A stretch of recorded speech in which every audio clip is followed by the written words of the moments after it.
জন থেকে তাদের দালালের মাধ্যমে থেকে এনে কিন্তু তারা এই আবাসিক হোটেলের কাগজগুলি তারা এই ছাড়েন না আঙ্কেল, আপনি এমন করতেছেন।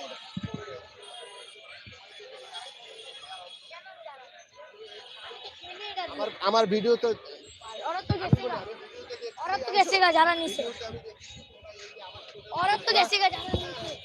তোমার হাতে তো দেখছি, আমি তোমার হাতে দেখছি। আর আমি তো নেই না, দাঁড়াও দাঁড়াও এই দাঁড়াও এই দাঁড়াও কাকে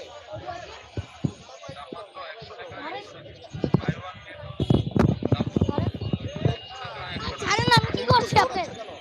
আল্লাহ আঙ্কেল, আপনি আমার কেন ধরতেছেন? আপনি কেন ধরতেছেন আপনি আমার? এই আবাসিক হোটেলের কাগজ আমি কি নিছি? আমরা এদিক দিয়ে পাইছি, এটা দিয়ে আমরা খেলি আঙ্কেল। আমার ভিডিওতে আছে, আমার ভিডিওতে আছে। আমি এমনি করে নিয়ে ভালো আঙ্কেল। না ভাই, সত্যি ভাই আমরা ভাই যে দেখেন ভাই, আমরা দেখেন এই যে দেখেন এগুলি ব্যান্ডেল বানায়, এই যে দেখেন আমরা আঙ্গো এলাকায় নিয়ে যাই, এই যে এইভাবে খেলি, এই যে এইভাবে করে আমরা মায়েরা খেলি ভাই, বুঝছেন ভাই? আল্লাহর কসম ভাই কথা, আমি আমার মা বাপ আমার কিছু করি না ভাই। ভালো হ্যাঁ, আমি 4 ক্লাসে পড়ি ভাই।